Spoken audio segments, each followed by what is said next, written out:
Hello, all you beautiful people out there.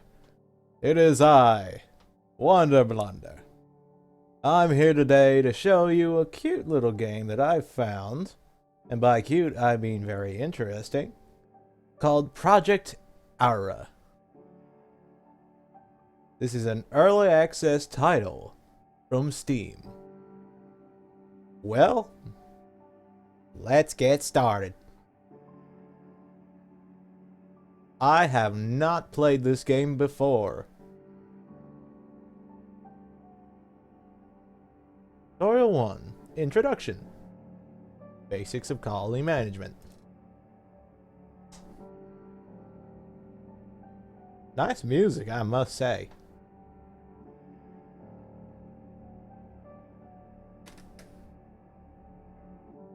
Hopefully I'm not going to be staring at a loading screen for 5 minutes, because that would be kind of lame. Oh, hey, there you go. Whoa, that's a lot of stuff. Basics of colony management. Continue. Greetings, citizen of the 21st century. Welcome to Project Aura, the codename for the global program launched in response to climate threat. You have established a connection with a colony from the future through our software, which has the ability to create this link in time. Holy shit. Designed as part of the training system, it is my mission to show you the essential aspects of the control of a colony. Let's begin. We will start by learning the controls to move the camera. The camera can be zoomed to the edges of the screen with the mouse pointer or by using the keys WASD. Move the camera using the keys WASD or by moving the mouse to the edges of the screen. I think I got that. Thank you.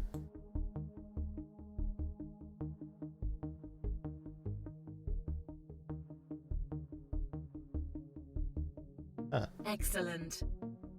Now, rotate the camera by holding down the right mouse button while moving it left and right. Okay, lady.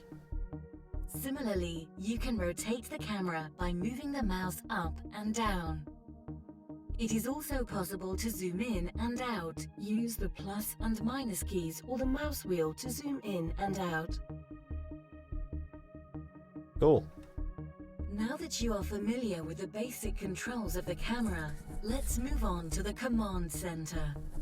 Okay. The command center is the most important building in the colony. It supplies energy, generates the protective dome, and is the main store.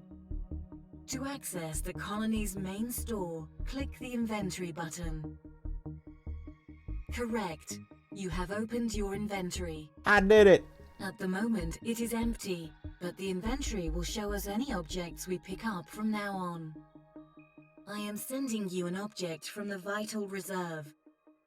To help you find your objects, there are a number of categories in the inventory. Okay. Select the Electronics category to find the new... Correct. Now, let's look at the features of the object received.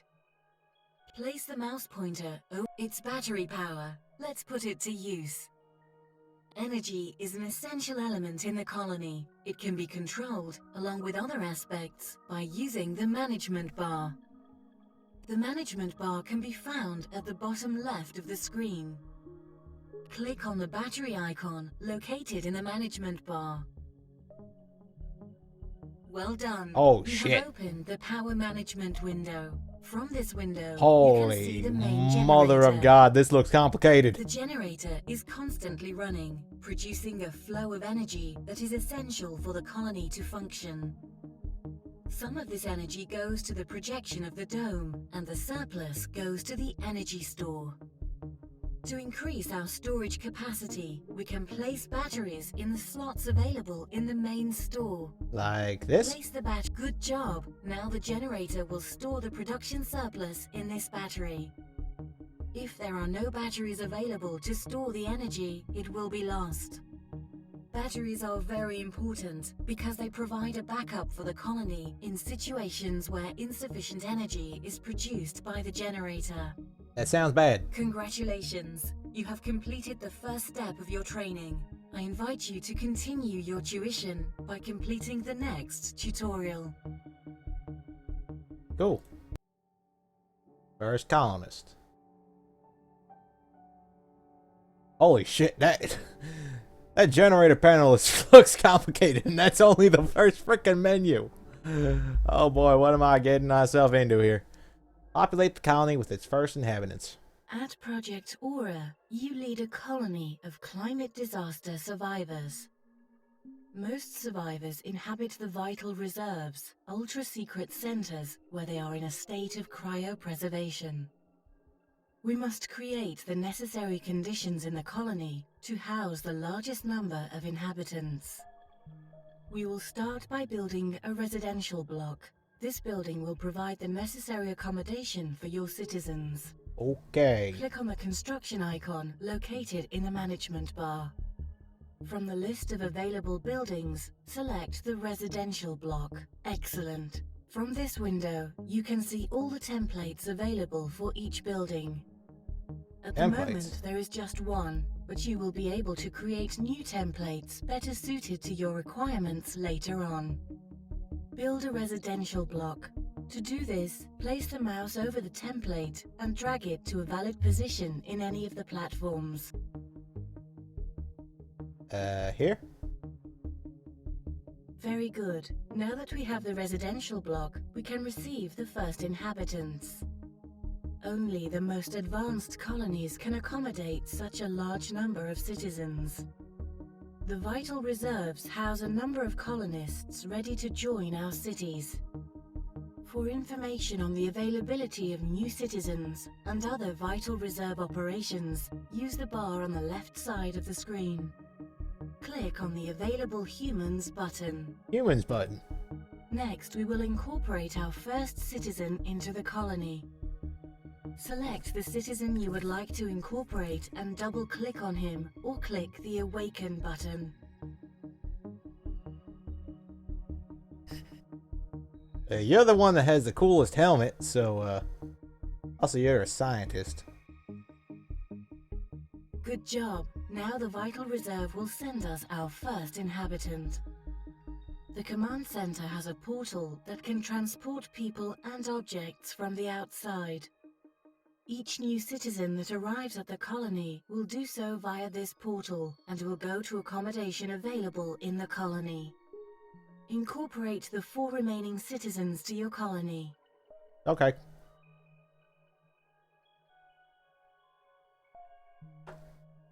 Congratulations. Our colony now has 5 inhabitants.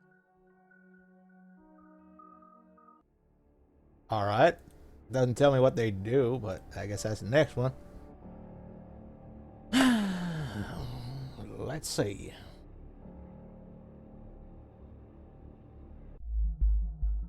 Seems interesting so far. Employment for our citizens. The cornerstone in the development of a colony is its people and the role they play within it. In this tutorial, we are going to build buildings for our colonists to work in. Alright. Let's start by giving them their accommodation. I know how to do this. Click on the build from the list of available build a residential block. You can rotate the building using the mouse wheel to place it wherever you like.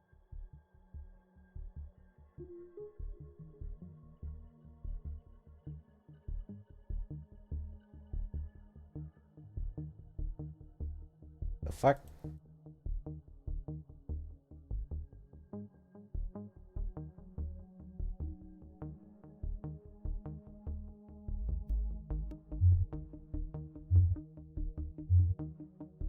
Ah, there we go. Let's now build a new building, a seaweed farm. Once Okay. again, click on the building icon located in the management bar. I can do that. From the list of buildings available, select the seaweed farm. Build a seaweed farm. You can press the control key to see the compartments that make up the building more clearly.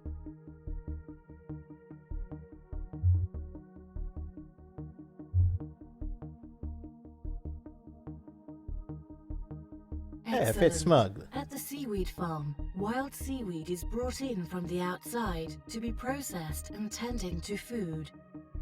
Now we need workers for the building. Click on the available humans icon. As you can see, there is only one citizen. It is a junior citizen with a director profile. Select the available citizen and double-click on him, or click the Awaken button. Very good. Our colony has its first inhabitant, but he's unemployed. Let's assign our colonist the task of directing the seaweed farm we built earlier. Okay. Click and hold the left mouse button on the seaweed farm. Place the cursor over the This is the organization chart window and shows how a building is organized. At the moment, there is only one node showing the building we have just built. Oh my God, this is going to get complicated. Task and job that each worker will carry out. Now, let's see the citizens who are currently unemployed. On the bar at the top center, we can access the list of colonists who are employed and unemployed. Click the Unemployed button. What? Top center. This is the search window. From here, we can search for any of our colonists by rank and profile. The rank or category of a colonist indicates their overall skill level and can be junior, Jesus Christ. senior, How many master, fucking... or super engineer. How much shit is in this game? Identified by a characteristic helmet, indicates the most suitable profession for our colonist. You can position your mouse over each helmet for more information. Similarly, positioning your mouse over a colonist from the list provides you with more detailed information. From the list, under the category Junior and the profile Director, drag a colonist to the Seaweed Farm organization chart.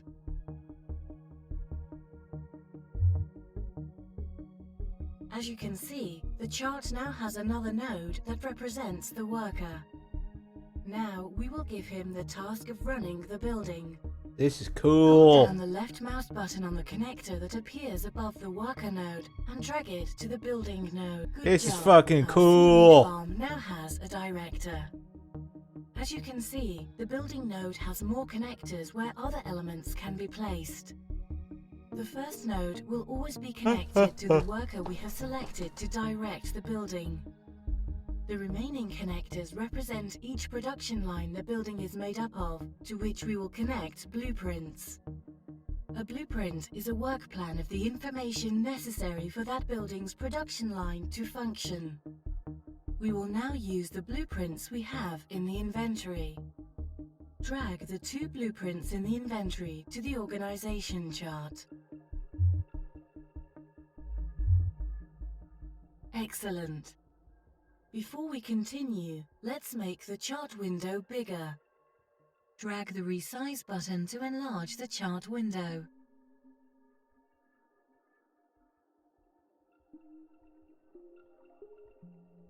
Oh shit. Perfect. There are also other options to Damn, they help you thought of organize everything. yourself more effectively. What up? You can zoom in and out of the organization chart using the mouse wheel. You can select one or more nodes and drag them into your preferred position. You can move through the organization chart by holding down the mouse wheel and moving the mouse. Now connect the 2 blueprints in the chart to the building node.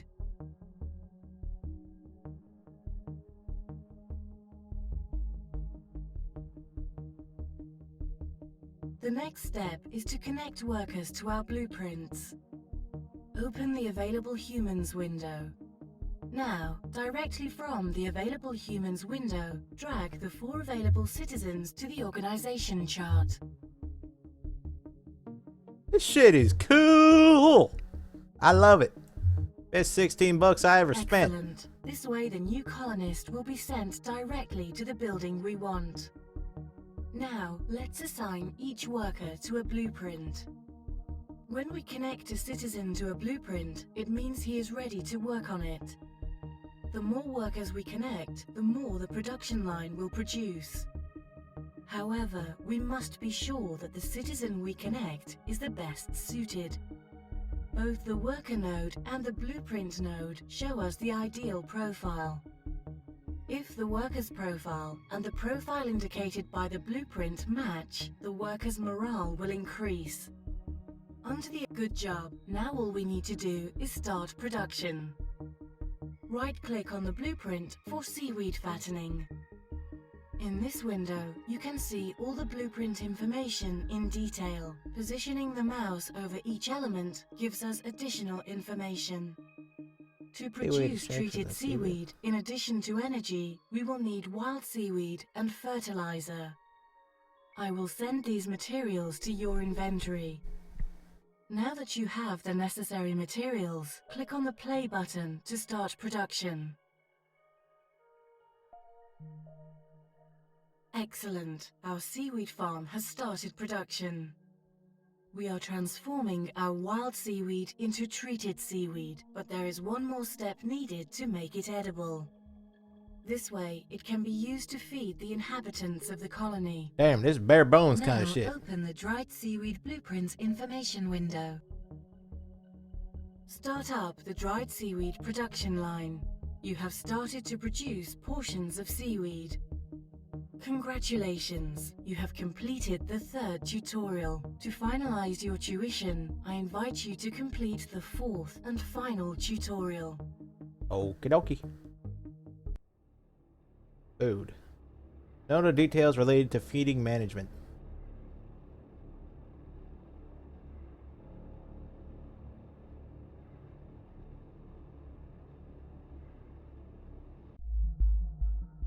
Okie dokie. Food has become a rare commodity these days, and your colonists have placed their confidence in you to provide them with the sustenance they need. What the fuck is on my For this face? tutorial, we will incorporate one of the first colonists to the city. Click on the building icon located in the management from the list of available build a residential block.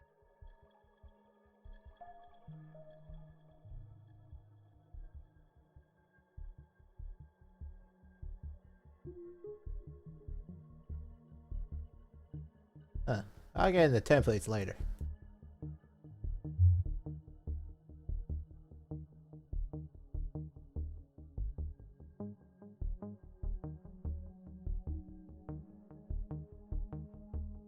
Now that we have accommodation, let's incorporate the colonist. Open the select the citizen from the list and double-click on him or Great. Let's move on to the management of our first inhabitant's food. Oh shit, do you see that? Click on the food icon located in the management bar. The shutters just went like up and folded over. That's fucking cool. Oh, wait, shit. Okay. From this window, you can control the food available for the colony and its rationing. Oh, fuck. At the top is space for the development of menus, and at the bottom, the larder. That's the place to store food. Let's start by supplying the larder. Only foods that are inside the larder can be used to feed our colonists. Open the inventory. Select the category Organics. As you can see, I have sent 10 portions of seaweed and 10 of water. Drag the 10 portions of seaweed and water from the inventory to the larder. Can do. Good job. Now that we have supplies, let's prepare a menu.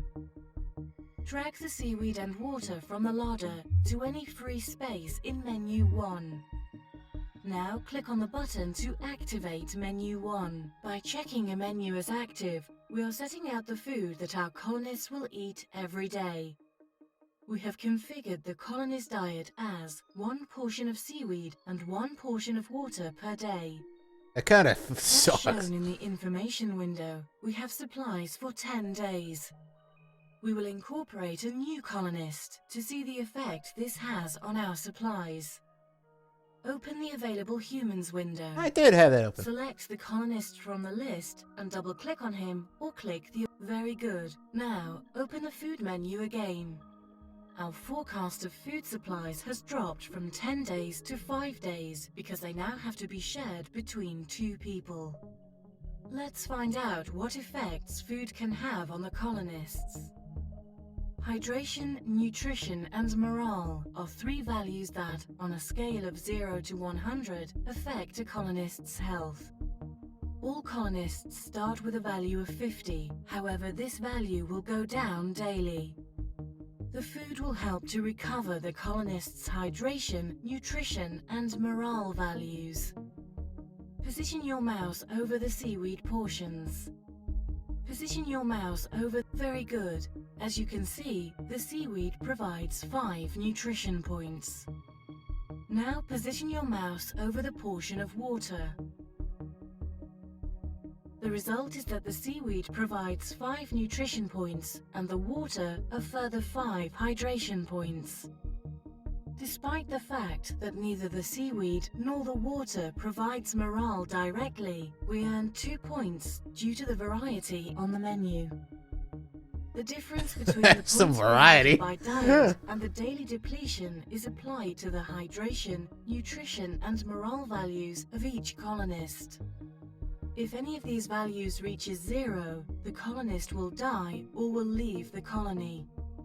Now, let's see the effect of adding a new food to the colony's diet. Open the inventory. Select the organic. Place the 10 tomatoes in the larder. Tomatoes. And now, drag the tomatoes from the larder to a free slot. As you can see, the benefits provided by this new menu have mainly improved morale.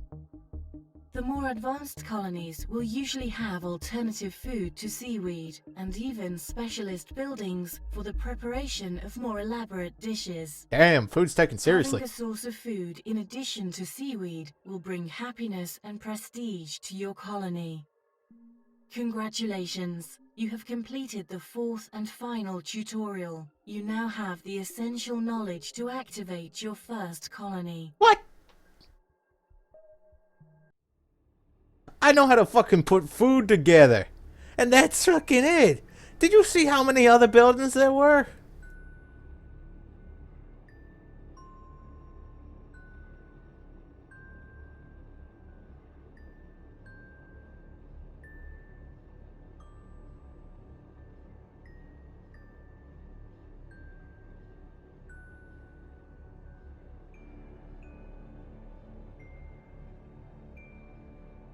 Vital reserve.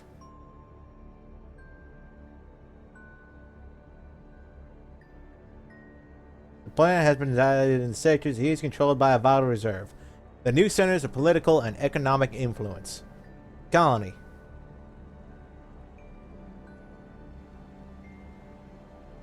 Well, there's only one man I can make.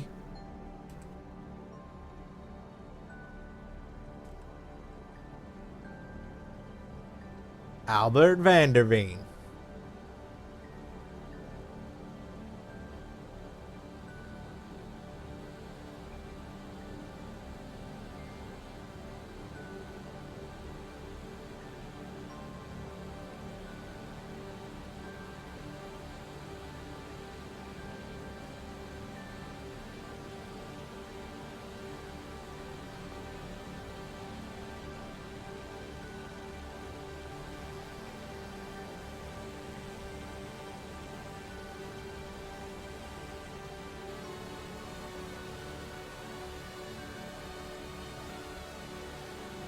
What is this fucking music? It is cool.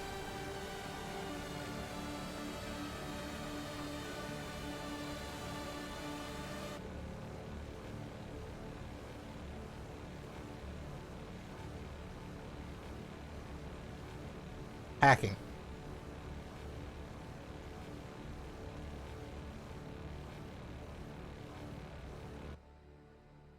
Climber. +2. I have no idea what in the fuck I am doing. So I'm going to start at medium. And later on, I will attempt higher difficulties.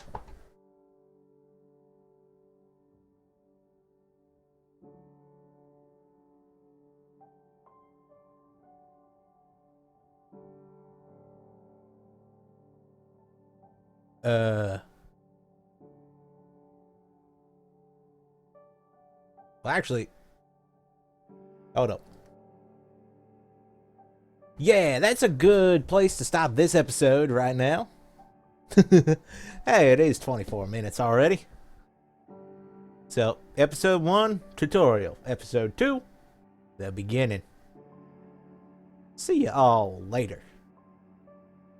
Bye-bye.